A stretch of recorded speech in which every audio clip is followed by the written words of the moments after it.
됐습니까? 네. 샤른이라고 하는 프랑스 사람인데 이 사람이 나폴레옹 황제로부터 미움을 받아가지고 이 감옥에 갇히게 되었습니다. 처음에 감옥에 갇혔을 때는 이 주변에 친구들도 찾아오고 가족들도 찾아오기 시작을 했는데 시간이 점점 지나면서 주변의 친지들도 발걸음을 뜸하고 그리고 이 가족들도 찾아오지를 않은 것입니다. 그러니까 이 사람이 실망이 되었습니다. 그래서 이 벽에다가 감옥 벽에다가 뭐라고 글을 썼느냐, 아무도 돌보지 않는다라고 이렇게 글을 썼습니다. 아주 실망이 크게 찾아올 수밖에 없었습니다. 아무도 찾아오지 않으니까. 그런데 어느 날 이렇게 바닥을 이렇게 내려봤더니 바닥 돌틈에 어떤 싹이 하나 딱 머리를 들고 나오는 것입니다. 그래서 거기다가 매일 간수들이 주는 그 물을 조금씩 이렇게 물을 주었습니다. 그랬더니 이게 싹이 자라더니 나중에는 잎이 자라고 그러고 난 다음에 꽃이 피었는데 너무나도 아름다운 꽃이 피기 시작한 것입니다. 그리고 난 다음에 어느 날이었습니다. 그 옆에 이 옆방에 있는 제수를 찾아왔던 어떤 딸이 있었는데 이 딸이 거기를 지나가다가 이것을 발견을 하게 되었습니다. 감옥 안에 꽃이 피었다는 것입니다. 그래가지고 이 이야기를 밖에 나가서 얘기를 했습니다. 그랬더니 이게 입에서 입으로 기록 전달이 돼가지고 소문이 어디로 가게 되느냐, 이 조세핀 여왕에까지 이르기까지 소문이 이르게 되었다고 하는 것입니다. 그러니까 여왕이 하는 말이 어떤 생각을 했느냐, 이 꽃을 좋아하는 그런 사람은 결코 나쁜 사람일 수는 없다라고 생각을 한 것입니다. 그래서 이 나폴레옹 황제를 설득을 해가지고 그래서 그 사람을 풀어주었다고 하는 그런 이야기가 있습니다. 여러분, 그래서 우리는요, 이 사람이 사실은 이런 꽃을 바라보면서 이 소망을 가지게 되는데 사실 여러분, 소망은 우리에게 이 생명과 다를 바가 없다고 하는 것입니다. 우리는 어떤 경우도 소망을 잃지 말고 전진해야 되는 것입니다. 이 소망은 좋은 동력자가 될 수가 있는 것입니다. 여러분, 우리는 지난 2021년 새해를 시작하면서 여러 가지 소원을 가지고 또 나름대로 기대를 가지고 기도하면서 한 해를 시작을 했을 것입니다. 아마도 이 사업이 안 되는 그런 분들은 어떤 금년 한 해는 또 사업이 좀 잘 될까, 또 직장을 없는 그런 분들은 직장을 구하지는 않을까, 또 어떤 사람 질병에 있는 그런 사람들은 올해 내가 건강을 회복했으면 좋겠다, 우리 청년들은 좋은 믿음의 배우자를 만나가지고 결혼을 했으면 좋겠다, 또 우리 대한민국은 전 세계적으로 코로나 바이러스가 속히 종식이 됐으면 좋겠다, 저 같은 경우는 우리 교회가 다시 회복과 부흥이 일어났으면 좋겠다, 이런 소원을 가지고 우리 나름대로 다 각자 기도를 하면서 한 해 동안 이렇게 보내왔었습니다. 그런데요, 이 한 해를 마무리되는 이 12월이 되었음에도 불구하고 우리의 삶의 문제들은 해결이 되지 않고 여전히 그대로 남아 있다고 하는 것입니다. 코로나 바이러스는 변이를 계속하더니 이제는 아프리카에서 오미크론이라고 하는 바이러스가 새로 나타나게 돼가지고 이 전 세계가 지금 긴장을 하고 있는 그런 상황 가운데 있고요, 경제가 다시 얼어붙지 않아 이런 그런 두려움 가운데 지금 빠져 있는 것입니다. 또 교회도 마찬가지입니다. 나갔던 성도는 돌아오지 않는 그런 상황 가운데 있고, 여러분, 질병은 여전히 그대로 남아 있고, 경제 문제도 마찬가지, 시간의 문제도 마찬가지, 우리 청년들도 이 멋진 그런 배우자들은 어디에 숨어버렸는지 꼭꼭 숨어가지고 나타나지를 않고 있다고 하는 것입니다. 여러분, 그럼에도 불구하고 우리가 소망을 버릴 수 없는 이유가 무엇이냐, 그거는 하나님이 살아 계시기 때문입니다. 여러분, 하나님은 약속의 하나님이신 것을 믿으시기를 바라겠습니다. 하나님이 약속의 하나님이실 뿐만 아니라 전능하신 하나님이십니다. 그러므로 하나님께서 우리 하나님의 약속의 말씀을 붙잡고 믿음으로 인내하는 그런 사람들에게는 반드시 어떤 일입니까? 그 약속의 말씀이 우리 삶 속에 이루어지는 것을 믿으시기를 바라겠습니다.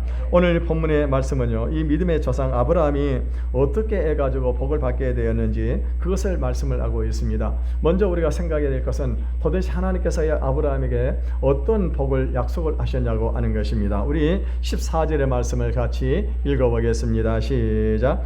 이르시되 내가 반드시 너에게 복주고 복주며 너를 번성하게 하고 번성하게 하리라 하셨더니, 여러분, 요즘도 우리 주변에 보게 되면 자녀들을 외국으로 유학을 보낸 그런 가정들이 많이 있는 것 같습니다. 어느 한 가정에서 이 유학을 갔다는 아들에게서 이 집으로 전화가 걸려왔습니다. 그래서 이 아버지가 전화를 받았는데 이 아버지가 전화를 다 받자마자 너냐? 그래, 잘 있었냐? 엄마 바꿔줄게 하고 이제 엄마를 바꿔주려고 하는 것입니다. 그러니까 아버지는요, 그냥 엄마하고 통화를 하라고 교환수 노릇을 하려고 했었습니다. 그런데 아들이 그게 아니고, 아빠 그게 아니고요, 사실은 저 아빠한테 할 얘기가 있어요. 그러는 것입니다. 그래서 그게 무슨 얘기냐? 혹시 너 돈 떨어졌냐? 하고 물어봤습니다. 아니요, 그게 아니고요, 아빠가요 이 아들을 또 이렇게 외국에 보내고 얼마나 외로울까 싶어가지고 그래서 전화를 드렸습니다 라고 그렇게 얘기를 하는 것입니다. 그러니까 아빠가 하는 말이 뭐냐면, 야, 너 술 먹었냐? 그렇게 얘기를 하더라고 하는 것입니다. 사실 여러분 보게 되면 되면은요, 부모들은요, 자녀들이 잘 되기 위해서는요, 참 부모의 모든 것을 다 희생하고 어떻게 해서든 자녀가 잘 되기를 바라는 그런 마음을 가지고 있다고 하는 것입니다. 예, 요즘에 보게 되면은 이 뭡니까, 이 아빠들은 또 자녀를 위해서 외국에 나가는 자녀 아내까지 같이 보내가지고 그래서 기러기 아빠로 살아가는 그런 사람들이 얼마나 많이 있습니까? 그런데 여러분, 우리가 부모가 자녀가 잘 되기를 바라는 것처럼 하나님께서도 우리가 이 세상에서 복을 받고 행복하게 살기를 원하시는 것을 믿으시기를 바라겠습니다. 그럼에도 불구하고 왜 우리가 이 복을 받지 못하고 불행하게 삶을 살아가는 사람들이 많이 있냐고 하는 것입니다. 도대체 그 이유가 뭐냐고 하는 거예요. 이 성경은 그 이유가 바로 죄 때문이라 이렇게 말씀을 하고 있습니다. 우리가 하나님 앞에 죄를 범하기 때문에 그래서 우리에게 불행이 찾아왔다라고 성경은 그렇게 말씀을 하고 있습니다. 그래서 이 하나님께서 우리의 죄 문제를 해결하시기 위해서 그분의 외아들을 이 세상에 보내주시고 그리고 그분이 우리의 모든 죄값을 짊어지시고 십자가에서 고난을 당하시고 죽으시고 부활하셨습니다. 그러므로 누구든지 예수 그리스도를 믿는 그런 사람들에게는 우리가 지었던 모든 죄를 다 용서함을 받고 그리고 하나님의 자녀가 되게 하셨다고 하는 것입니다. 그리고 그 보증으로 무엇을 주셨느냐? 바로 성령을 우리에게 선물로 주신 것을 믿으시기를 바라겠습니다. 그뿐만 아닙니다. 하나님께서는요, 아브라함에게 축복의 약속의 말씀을 주신 것과 동일하게 오늘 여기 있는 저와 여러분들의 동일하게 이 축복의 약속의 말씀을 주신 것을 믿으시기를 바라겠습니다. 그래서 어떤 사람이 이와 같은 축복의 주인공이 되느냐? 아브라함과 같이 하나님께서 주신 그 말씀을 자기가 믿고 그리고 하나님께서 약속을 믿고 인내하는 그런 사람에게는 반드시 축복의 주인공이 된다고 하는 것입니다. 오늘 본문에서 하나님께서 아브라함에게 주신 축복의 약속의 말씀이 무엇입니까? 내가 반드시 너에게 복주고 복주며 너를 번성하게 하고 번성하게 하리라 이렇게 말씀을 하셨습니다. 오늘 성경에 보면 복을 주고 복준다, 번성하게 하고 번성하게 한다. 이 히브리 사람들의 히브리 그러니까 용법에는요, 이렇게 복을 주고 복준다고 하는 말, 번성하게 하고 번성하게 한다는 이런 말은요, 계속 반복한다는 말은 이 강조적인 그런 용법이 강조를 하는 겁니다. 그래서 너를 반드시 너를 복을 주고 반드시 너를 번성하게 만들겠다라고 그렇게 지금 하나님께서 이 아브라함에게 약속을 하고 계시는 것입니다. 여러분, 이 약속은요, 이 창세기 12장부터 시작이 되어지게 됩니다. 창세기 12장에 보게 되면은 이 아브라함이 이 갈대아 우르에 거주하고 있을 때 하나님께서 그에게 나타나셨습니다. 그래가지고 이 그에게 나타나서 하신 말씀이 무엇입니까? 너는 본토와 친척과 아비집을 떠나서 내가 내게 지시할 땅으로 가라고 그렇게 하나님께서 말씀을 하셨습니다. 그때요, 이 아브라함이 어떻게 합니까? 아브라함이 그 약속의 말씀을 믿는 것입니다. 그래서 이 창세기 12장 1절에 3절에 보게 되면은 너는 내 고향과 친척과 아비집을 떠나 내가 내게 보여줄 땅으로 가라. 내가 너로 큰 민족을 이루고 내게 복을 주고 내 이름을 창대케 하리니 너는 복이 될지라. 너를 축복하는 자에게 내가 복을 내리고 너를 저주하는 자에게 내가 저주하리니 너는 땅의 모든 족속이 너로 말미암아서 복을 받으리라고 이렇게 하나님께서 말씀을 하셨습니다. 하나님은 이 아브라함은 하나님께서 그에게 하신 그 말씀을 그대로 믿었습니다. 그래서 어떻게 하면 하나님의 말씀대로 그가 고향을 버리고 친척을 버리고 아버지의 집을 버리고 그리고 어떻게 합니까? 이 하나님께서 지시한 그 가나안 땅으로 내려가게 되었습니다. 그런데 가나안 땅에 갔으면 복을 받아야 되는 겁니다. 그런데요, 가나안 땅에 가자마자 어떤 일이 벌어졌습니까? 가나안 땅에 믿음으로 갔는데 그 가나안 땅에서 어떤 일을 만나게 됩니까? 그 땅에 흉년이 들고 말았다고 하는 것입니다. 그래서 아브라함이 이 흉년을 피해 가지고 이 애굽 땅으로 내려갔습니다. 애굽 땅으로 내려가는데 어떤 일이 벌어집니까? 그 삶에 고난이 찾아오기 시작을 했어서 그 고난이 무엇입니까? 자기 사랑하는 아내 이 사라를 어떻게 살해죠? 그때까지는 이 사라를 어떻게 합니까? 이 애굽 왕 바로에게 빼앗기는 그런 일이 벌어지고 말았다고 하는 것입니다. 뿐만이 아닙니다. 이 조카 롯이 전쟁포로로 끌려가가지고 또 이 전쟁에 휘말리는 그런 일들이 벌어졌습니다. 그런데 그런 위기가 올 때마다 하나님께서는 어떻게 하셨어요? 이 아브라함을 보호하시고 그에게 복을 내려주셔가지고 그런 위기에서 건짐을 받게 하시고 그에게 큰 복을 주셨습니다. 그래서 이 아브라함은 어마어마한 거부가 될 수가 있었어요. 그런데 문제는 뭐냐면 아브라함이 그렇게 지금 하나님의 말씀을 따라서 부자가 되었는데 자기 재산을 물려줄 수 있는 그런 아들이 없었다고 하는 것입니다. 여러분, 돈이 아무리 많으면 뭐 하겠습니까? 자기 재산을 물려줄 자식이 없는데 그게 돈이 무슨 소용이 있겠냐고 해요. 그의 삶이 무슨 의미가 있고 무슨 희망이 있겠냐고 하는 것입니다. 여러분 그런 가운데 이제 사라도 아이를 낳을 수가 없고 자기 나이는 점점 늙어가고 있습니다. 그런데 그때요 하나님께 또 나타나셨습니다. 그러면서 이 아브라함을 다시 찾아오십니다. 그리고 그에게 소망을 주셨습니다. 그의 몸에서 자녀를 생산해 주겠다고 하는 것입니다. 뿐만이 아닙니다. 그 자녀로 말미암아 이 자손들이 뭇별과 같이 많은 자손을 그들에게 주시겠다라고 그렇게 약속을 하시는 거예요. 말씀을 하십니다. 아브라함은 자녀를 낳을 수가 없는 나이입니다. 하나님의 말씀이기에 그 약속의 말씀을 그대로 믿었습니다. 왜냐? 하나님은 모든 것이 가능한 전능하신 하나님이라고 하는 것을 아브라함이 믿었다고 하는 것입니다. 이 하나님께서는 이 아브라함의 그 믿음을 보시고 그 믿음을 그의 의로 여기셨다라고 그 성경은 그렇게 기록을 하고 있습니다. 그래서 결국에 어떻게 합니까? 그 믿음대로 아브라함이 100세가 되었을 때 아들을 낳게 되어지는데 그 아들의 이름이 누굽니까? 바로 이삭이라고 하는 아들입니다. 그런데요 하나님께서 100세에 낳은 아들을 하나님께서 어느 날 제물로 바치라고 그렇게 하나님께서 명령을 하시는 것입니다. 여러분 생각을 해보십시오. 우리 박명숙 권사님은 아들을 결혼한 지 13년 만에 낳았대요. 아들을 하나밖에 못 낳았는데 여러분 그 아들이 얼마나 귀합니까? 13년 만에 결혼한 지. 그리고 여러분 아브라함은 100세가 되어가지고 아들을 낳았어요. 얼마나 귀한 아들입니까? 만약에 여러분 우리가 그런 아들이 있다고 한다면 그런 아들을 하나님이 바치라고 한다고 한다면 여러분 어떻게 하시겠습니까? 아마 저 같으면 하나님 저는 못합니다. 차라리 제 생명을 거두어 가십시오. 제가 제 생명을 드리겠습니다 라고 말하지 그 아들은 하나님 앞에 드릴 수가 없을 것입니다. 그런데 아브라함은 무엇을 믿었어요? 하나님의 그 약속의 말씀을 믿었다고 하는 거예요.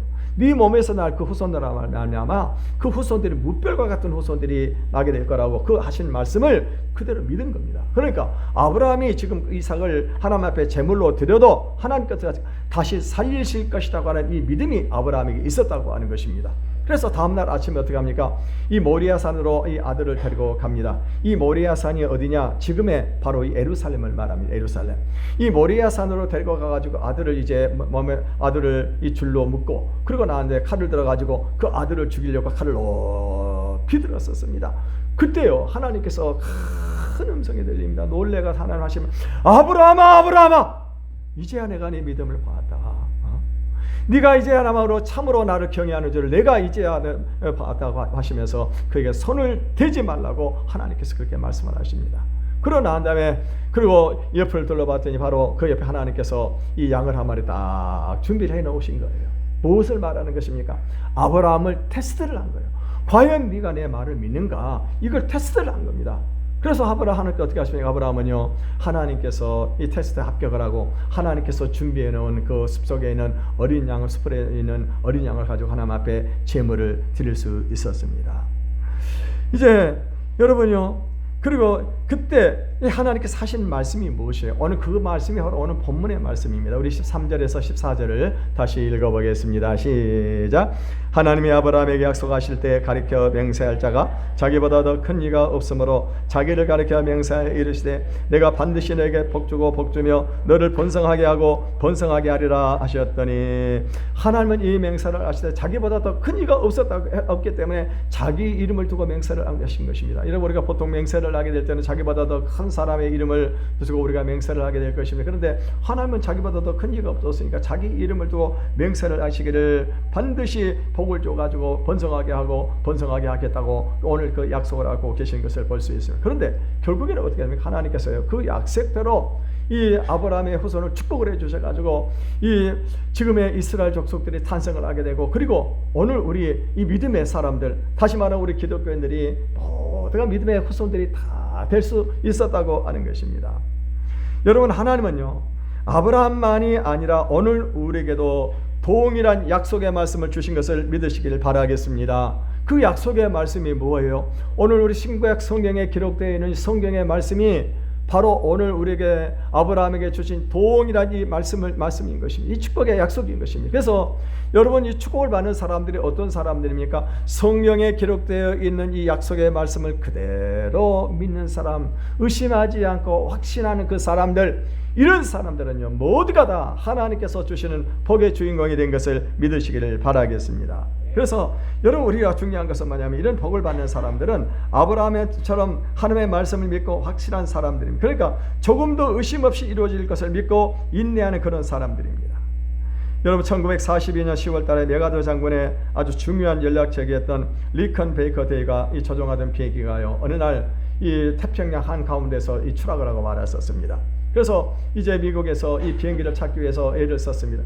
일주일을 찾았는데도 불구하고요 그 흔적을 찾을 수가 없습니다. 여러분 태평양 한가운데 어디에서 그 비행기가 떨어진 줄 알고 어떻게 그걸 찾겠습니까? 2주일이 되고 3주일이 돼도 흔적을 찾을 수가 없었습니다. 그런데 23일 만에요 이 통나무에서 묶여 있는 이 베이컨 데이를 발견할 수가 있었다고 하는 것입니다.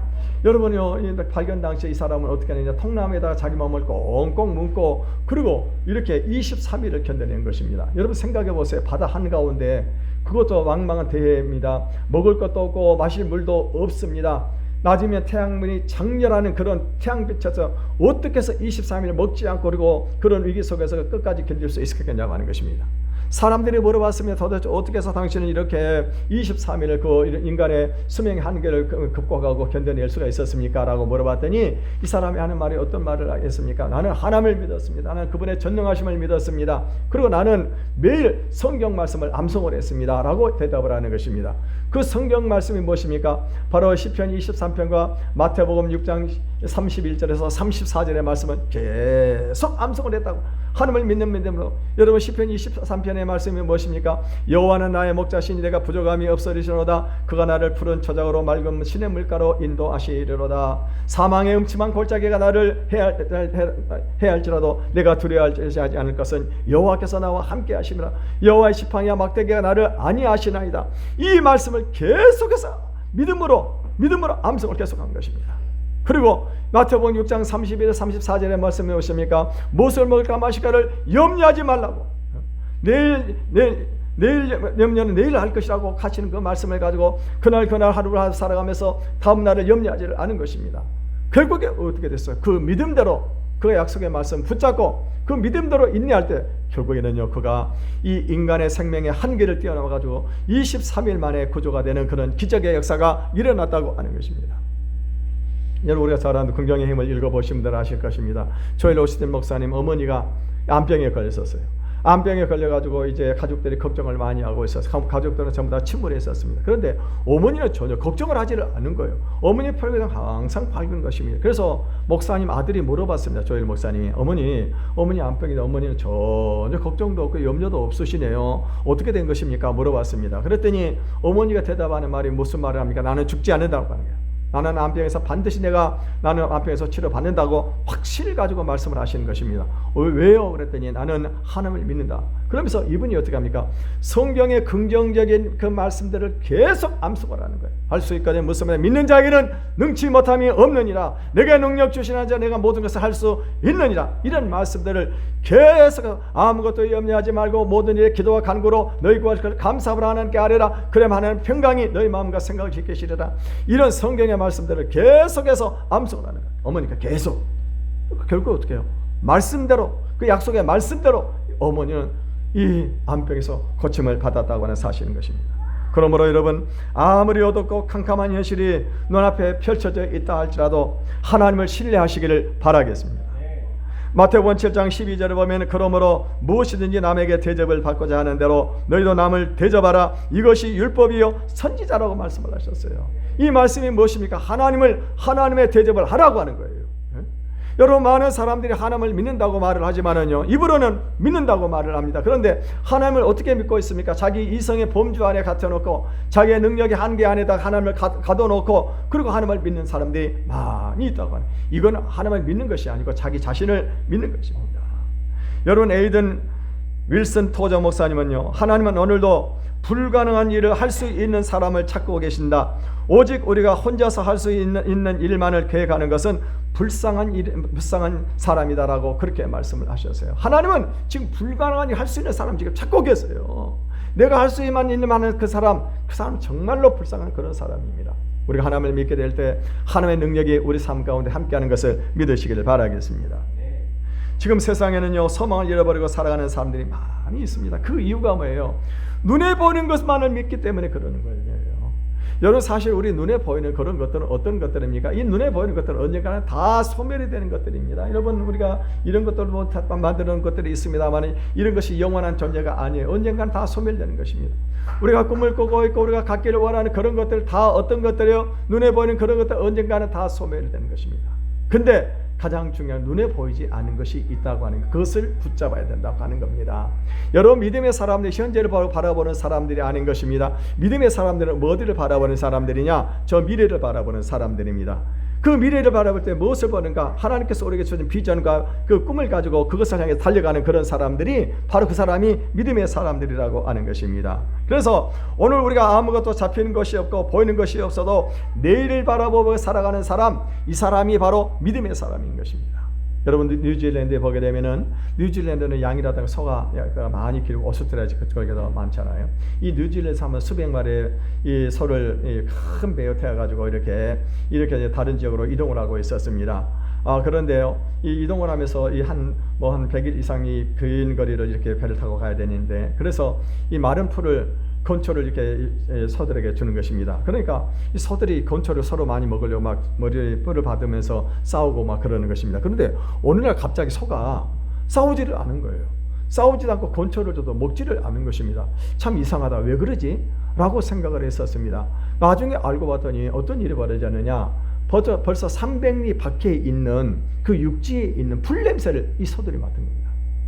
그러니까 이 소들이요, 저 300리 밖에 풀이 있다고 하는 것을 벌써 냄새를 통해 아니까 어떤 일이 벌어집니까? 소망을 가진 거예요. 그러니까 이 건초를 먹지를 않더라고 하는 것이며, 그리고 싸우지도 않더라고 하는 거예요. 여러분 우리가 만약에요, 내가 오늘 점심 때 맛있는 것을 먹는다 그러면 어떻게 할까요? 아마도 아침은 대충 먹고 말 것입니다. 그래서 맛있는 거 많이 먹으려고 그럴 거예요. 소들이 어떤 거예요? 지금 이 냄새만을 맡고도 보이지는 않지만 그 냄새가 딱 나니까는 어떻게 합니까? 거기에 소망을 두고서는요, 이 건초떡을 먹지를 않았다고 하는 것입니다. 여러분 우리가 하나님의 자녀가 된 증거는요, 믿음으로 인해서 우리에게 소망이 있다고 하는 거예요. 이 성도는 이 소망 때문에 현재의 고난 가운데서 장차 올 영광을 생각하면서 넉넉히 기쁨으로 이기는 것입니다. 영국의 이 특수부대 가운데 이 카커사단이라고 하는 이 부대가 있습니다. 이 카커사단은요, 세계에서 아주 가장 용맹스러운 군대로 정평이 나 있습니다. 이 대원들은 네팔 출신으로 이 카커족들로 구성되어 있는 그런 이 군대라고 하는 것입니다. 그래서 이 부대가 이 세계 어디 곳에 가서든지 항상 투입이 되면 그 정성에서 반드시 승리하는 그런 부대였었습니다.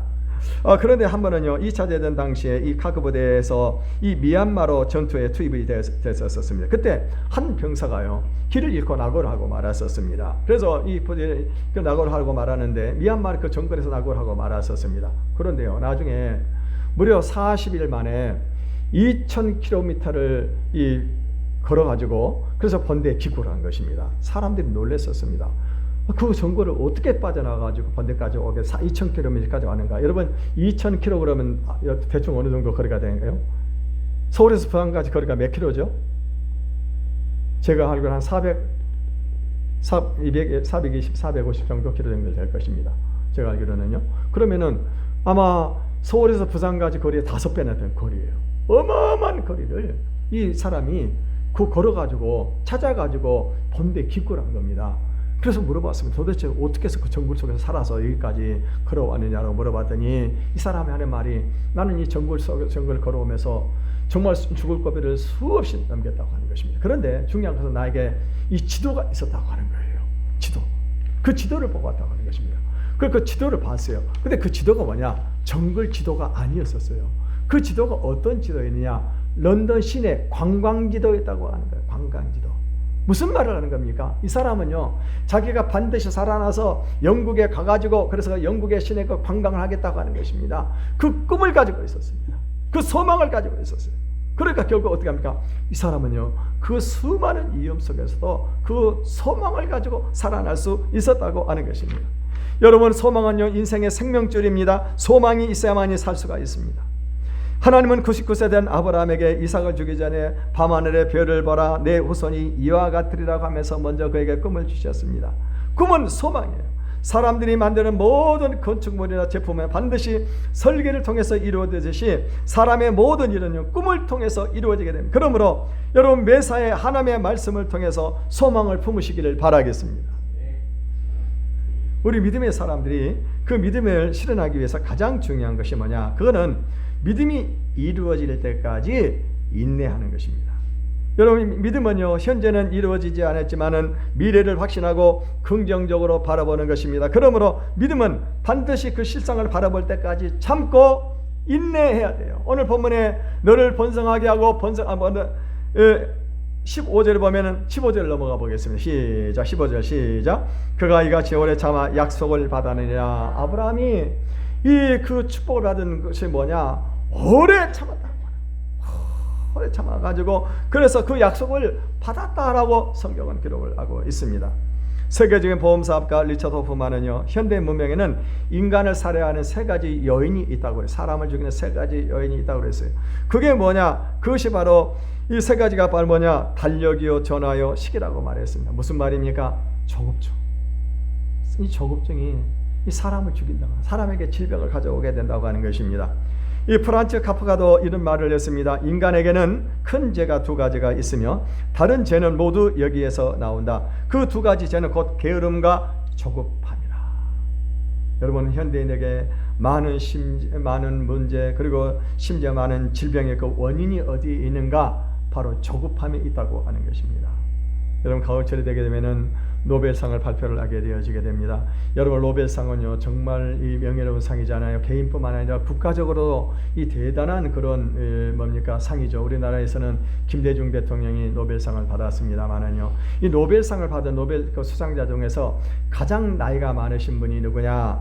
그 사람이 이름이 프랑시스 피통루라고 하는 사람인데, 이 사람이 87세에 이 노벨상을 받게 되어졌었습니다.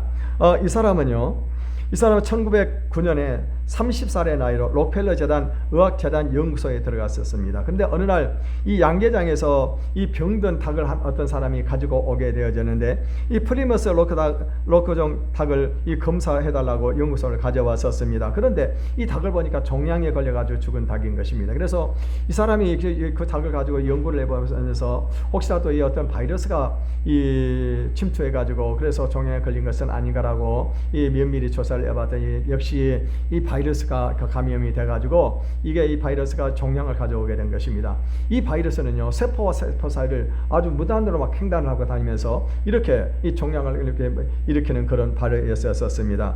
그래서 1930년도에 그 물질을 이 루시 육종 바이러스라고 이름을 붙였습니다. 이 최초의 이 종양 바이러스가 이 탄생이 된 셈입니다. 그 후에 그의 연구의 성과는 사람들에게 커다란 반향을 일으키지 못했습니다. 그런데 1966년에 와가지고 이 바이러스의 작용이 얼마나 중요한지를 알려지게 되어졌다고 하는 것입니다. 그래서 이 55년 전에 피통루가 연구했던 이 연구 자료가 그래서 이 얼마나 가치가 있는 연구 자료인가를 이것이 밝혀지게 되고, 그것으로 인해 가지고 무려 55년 만에 반세기가 지나서 이 사람이 노벨상을 받게 되어졌다고 하는 것입니다. 그러니까 여러분 이 사람이 노벨상을 받기까지 무려 55년이라는 세월을 기다린 거예요. 55년 만에 그의 논문이 빛을 보게 되어졌다고 하는 것입니다.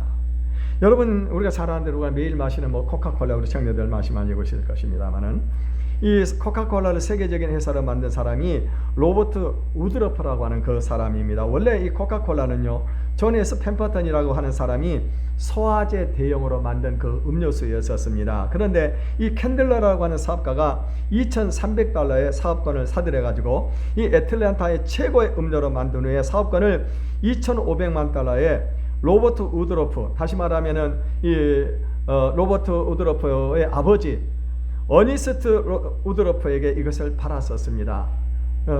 로버트 우드러프의 아버지에게 팔았어요. 그런데 이 로버트 우드러프는 어떤 아들이었느냐? 이 아들은 아주 무능한 그런 아들이었었습니다. 학교 다닐 때 공부를 못한 겁니다. 그래서 고등학교를 졸업하고 아버지가 군사학교를 보냈었습니다. 근데 군사학교 가가지고도 퇴학을 당했었습니다.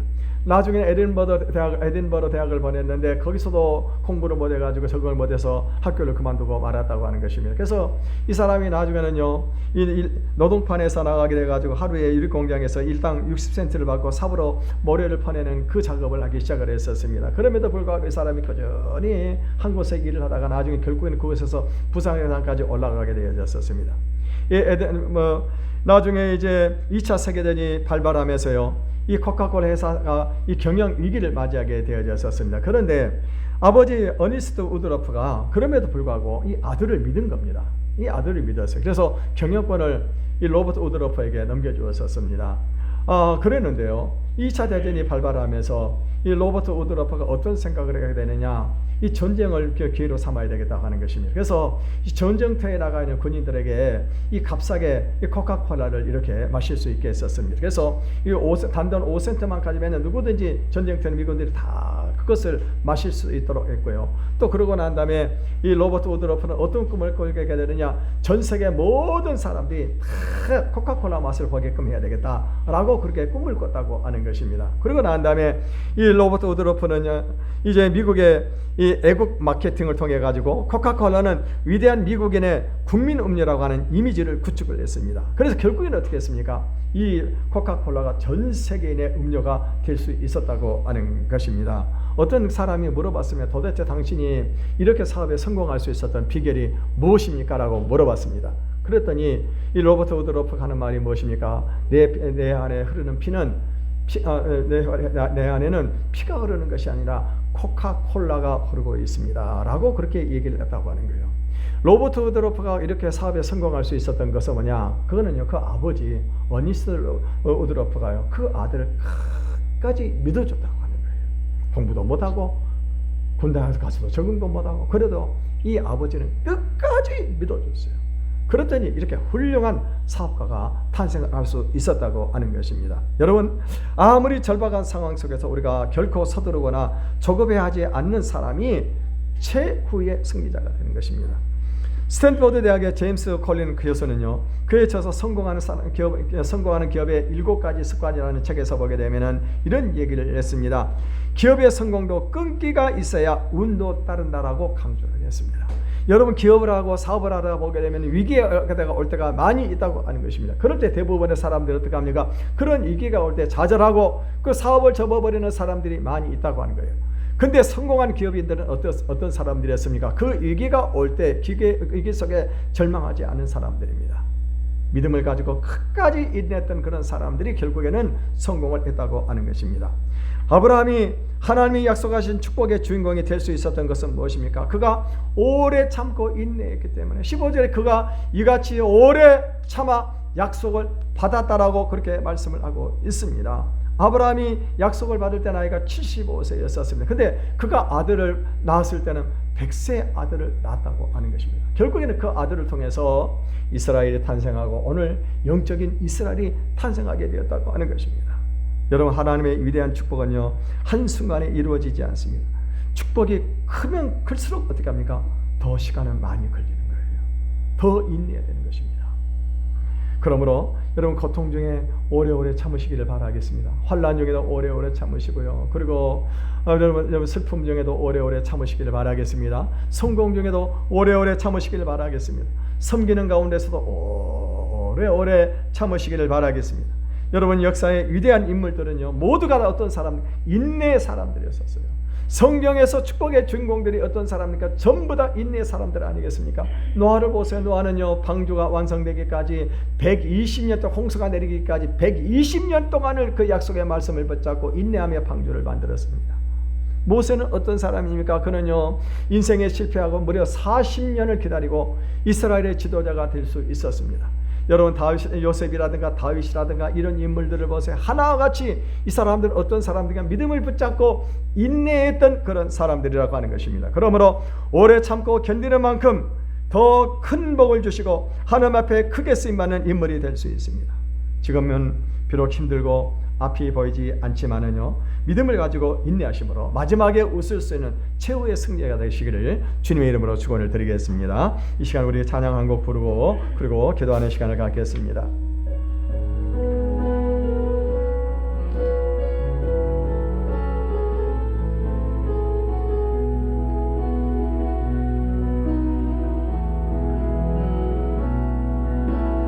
이 세상을 동안에 나의 힘을 의지할 수 없으니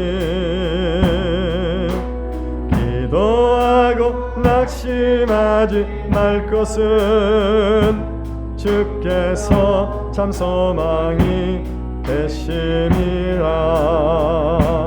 하나님의 꿈이 나의 비전이 되고 예수님의 성품이 나의 인격이 되고 성령님의 권능이 나의 능력이 되길 원하고 바라고 기도합니다. 주의 길을 걸어가는 동안에 세상에 의지할 수 없으니 감사하고 낙심하지 말 것은 주께서 참 기쁨이 되심이라. 하나님의 꿈이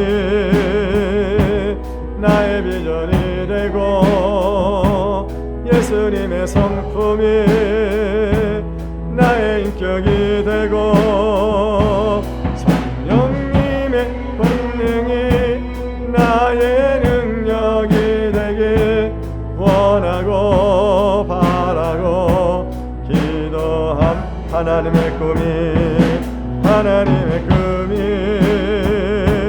나의 비전이 되고 예수님의 성품이 나의 인격이 되고 성령님의 권능이 나의 능력이 되길 원하고 바라고 기도합니다.